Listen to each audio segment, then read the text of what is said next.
अब बच्चा पार्टी हमको पढ़ना है मैग्निफिकेशन माने आवर्धन। क्या होता है? आवर्धन। आवर्धन यार कुछ है ये नहीं है लेकिन कुछ है, कुछ नहीं है लेकिन फिर भी कुछ है। जानते हो?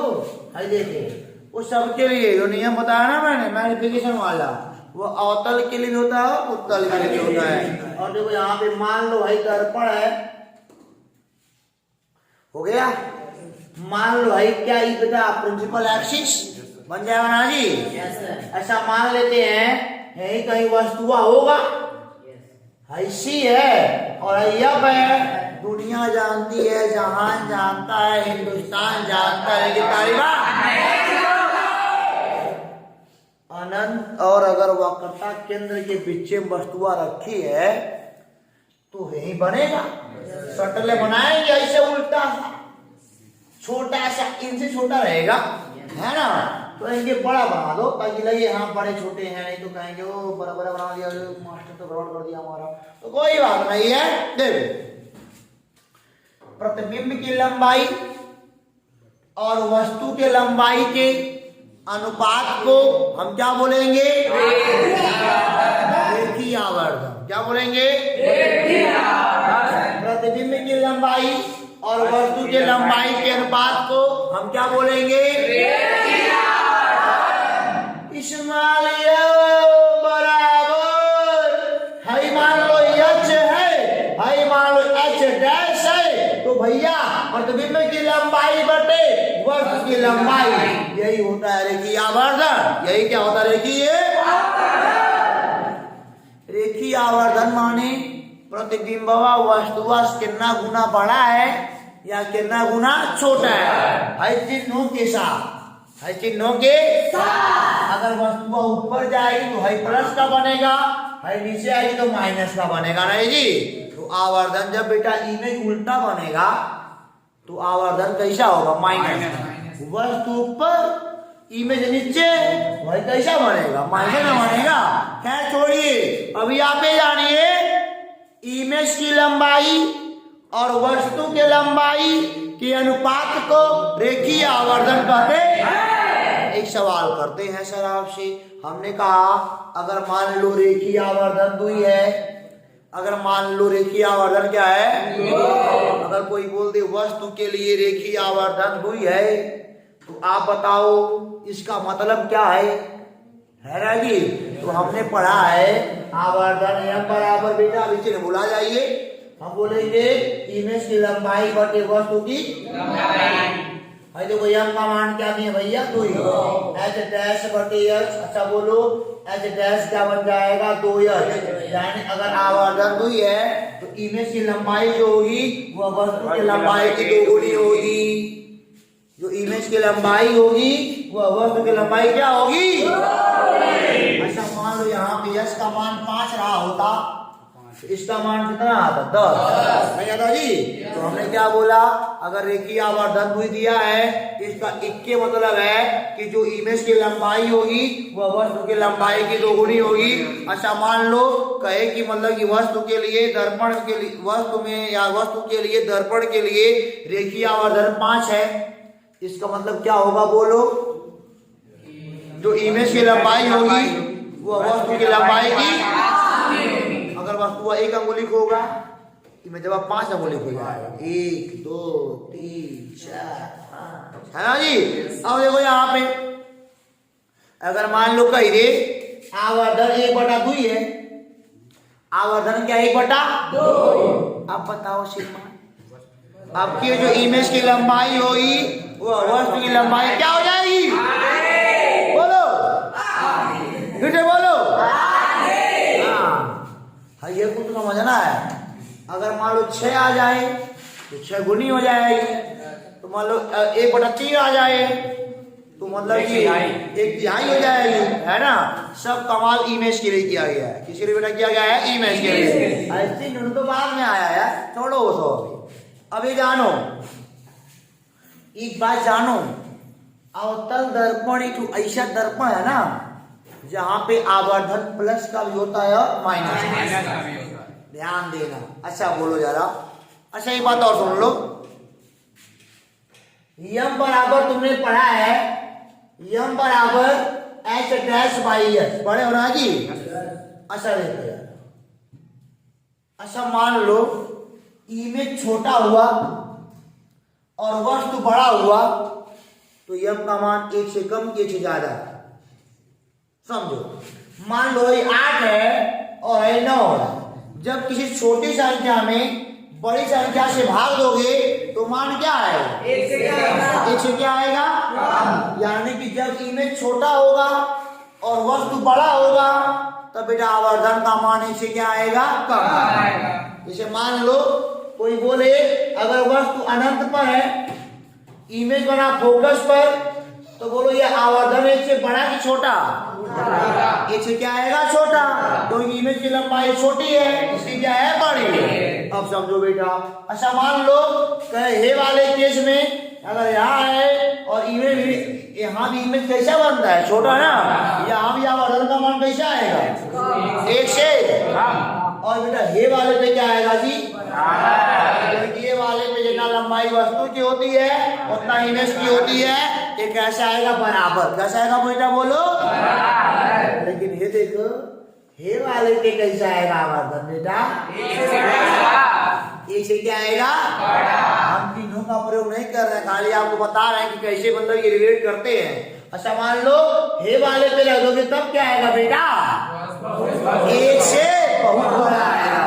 और हे वाले पे बेटा इमेज बड़ा बनबे करता है, यहाँ भी 1 से क्या आएगा? बड़ा। हाँ, 5 केसों में जो यम का मान आएगा वो माइनस का आएगा। वो कैसा आएगा? क्योंकि वस्तु ऊपर इमेजवा नीचे है। और हे वाले केसिया में आवर्धन प्लस का आएगा। कैसा आएगा? बोलो। क्यों प्लस का आएगा? क्योंकि दोनों एक पे और है, यो ऊपर यो प्लस, यो ऊपर यो प्लस। नहीं तो अवतल देखो, अवतल दर्पण में याद करियो आवर्धन प्लस का भी होता है और माइनस का भी। एक केस में प्लस का होगा, 5 में माइनस का। और बेटा अवतल दर्पण में याद करियो क्या करना कि आवर्धन का मान 1 से बड़ा भी होता है, 1 से छोटा भी होता है और 1 से बराबर भी होता है। समझिए, सवालों में काम करेगा। इतना हो गया। अच्छा आप बेटा कई लोग सोच रहे होंगे सर जी अवतल का तुम पढ़ा दिए, उत्तलों पढ़ा दे हो, गाने प्रदान कर रहे हो सर। उत्तल का पढ़ लोगे तो नाचोगे, तब तक हम पढ़ाई पर नहीं करते हैं। भाई उत्तल है जी, भाई देखो जरा, अगर वस्तु को यहाँ रखोगे इमेजवा फोकस पे ही बनेगा ना जी। बोलो आवर्धन कैसा बनेगा? बोलो। प्लस की माइनस? यो ऊपर दोनों प्लस के, आवर्धन कैसा आएगा बेटा? 1 से बड़ा कि छोटा? 1 से छोटा क्यों आएगा? क्योंकि यहाँ पर इमेज क्या है? छोटा है। अच्छा मान लो यहाँ रखोगे, यहाँ कहीं बनेगा। अच्छा बोलो भैया यहाँ पे आवर्धन प्लस का कि माइनस का? 1 से बड़ा कि छोटा? उत्तल दर्पण में जो आवर्धन होता है वह 1 से क्या होता है? छोटा होता है। और सभी केस में क्या होता है? पॉजिटिव। उत्तल दर्पण में आवर्धन दोनों केस में क्या होता है? प्लस का, और 1 से क्या होता है? छोटा। एक बात जानना, जब भी इमेज वस्तु से छोटा हुआ, जब भी इमेज वस्तु से छोटा आवर्धन 1 से कम हो जाएगा। और जब भी इमेज वस्तु से बड़ा हुआ तो आवर्धन 1 से ज्यादा। और जब भी इमेज की लंबाई वस्तु की लंबाई के बराबर हो गई, आवर्धन 1 के बराबर हो जाएगा। समझिए ना जी? ये समझिए बढ़िया से। अब देखो आगे बेटा, याद करने के लिए श्रीमान, यम बराबर क्या होता है? बोलो। इमेज की लंबाई बटे वस्तु की लंबाई बराबर माइनस का v बटे क्या होता है बेटा? यू। इसको याद कर लो। पहली बात यही है, पहले के जमाने में इसका प्रूफ पूछा जा रहा था। प्रूफ करना कठिन काम नहीं है, रिवीजन का सीरीज चल रहा है। हमने क्या बोला? आवर्धन का फार्मूला है, ये याद रखना, वस्तु की लंबाई बटे इमेज की लंबाई बटे वस्तु की माइनस v बटा यू। और जब भी ये फार्मूला यूज करना ना बेटा, तब कहना सर सर सर, यहाँ पे चिन्हों के साथ करेंगे, चिन्हों के साथ। ये फार्मूला आपको मिल रहा है चिन्हों के साथ के लिए, समझ गया ना? और देखो किसी भी दर्पण में u का मान हमेशा कैसा होगा? नेगेटिव। कैसा होगा बेटा? ऐसा करो ना। मान लो यहाँ बेटा वस्तु रखे हो, दूरी क्या बनेगी? यू बनेगी ना। अवतल का क्या है वो, अभी तो हे पड़े ऐसे जाएंगे तीर, हम हे पड़े लेके जाएंगे माइनस का, यहाँ भी तीर ऐसे जाएगा ना। और दूरिया कहाँ से नापोगे, पोल से ना, इधर जाना पड़ेगा। तो वस्तु की दूरी हमेशा नेगेटिव होती है सर, वस्तु की दूरी हमेशा क्या होती है, नेगेटिव। समझ गए ना। अब देखो यहाँ पे बेटा, देखो यू ऑलवेज क्या बन जाएगा, नेगेटिव। किसी भी दर्पण में, चाहे अवतल दर्पण हो चाहे उत्तल दर्पण हो, यू कैसा होगा, ऑलवेज नेगेटिव। फोकस दूरी की बात कर लो बेटा, फोकस दूरी, FOCUS फोकस दूरी की बात कर लो बेटा। फोकस दूरी बेटा अवतल वाली यहाँ है ना जी। अब किरण तो यही पड़ जाएगी, नापना है फोकस दूरी, भैया दूरी हमको पोल तो यहाँ जाना पड़ेगा। तो बोलो इसके लिए प्लस की माइनस, किरण ये पड़ जाएगी, हमको ये पड़े जाना पड़ेगा। तो बोलो प्लस की माइनस। अवतल दर्पण की बेटा, अवतल दर्पण की क्या हो जाएगी, माइनस। क्या हो जाएगी, उत्तर पे आ जाओ बेटा। किरण ये पड़े आ रहा है ना, इनका फोकस यहाँ है, पोल से नापना है, कसम खाए हैं तो पोल से ही पड़े हम नापते आएंगे। इंची टेप का जो है रखेंगे, 17 ही पड़े आएंगे, यही पड़े किरण हो आ रहा है, यही पड़े हम नापू रहा है। तो बोलो कैसा हो जाएगा, उत्तर के लिए प्लस का, अवतल के लिए फोकस दूरी माइनस का, और उत्तल के लिए फोकस दूरी प्लस का। लेकिन बेटा वस्तु की दूरी चाहे दर्पण कैसा भी हो, कैसा होगा, माइनस। दर्पण कैसा भी हो, वस्तु की दूरी हमेशा नेगेटिव होगी, और फोकस दूरी क्या होगी बेटा, अवतल वाले में कभी ये भुला जाए तो तीर ये पर चलेगा करोगे, तीर हमेशा वस्तु से ओर चलेगी। तीर कहाँ से आएगी, वस्तु से।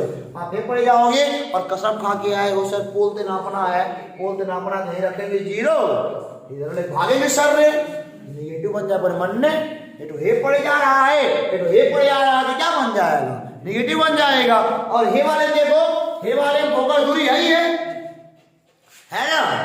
देखो किरण हमेशा आपतित, किरण हमेशा कहाँ से आएगी, वस्तु से। किरण इधर चलेगी ना।